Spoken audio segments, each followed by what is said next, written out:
बंदे अवधा में जन्मे श्री राम रे बंदे अवधा में जन्मे श्री राम रे बंदे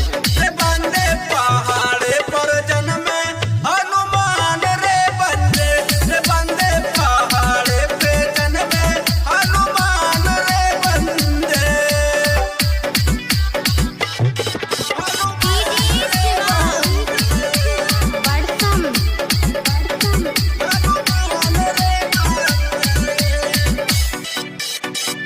रे बंदे के कारा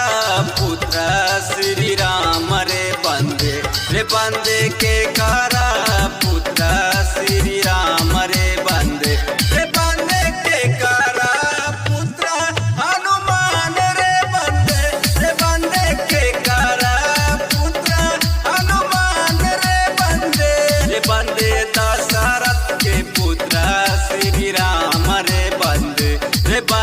दशरथ के पुत्र श्री राम रे बंदे अंजनी के पुत्र हनुमान रे बंदे अंजनी के पुत्र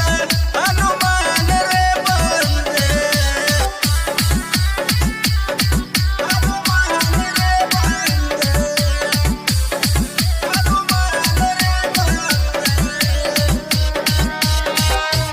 बंदे कौना रूप में जन्मे श्री राम रे बंदे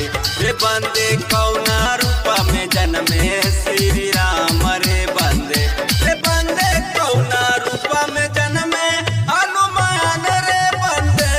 बंदे कौना रूप में जन्मे हनुमान रे बंदे विष्णु रूप में जन्मे श्री राम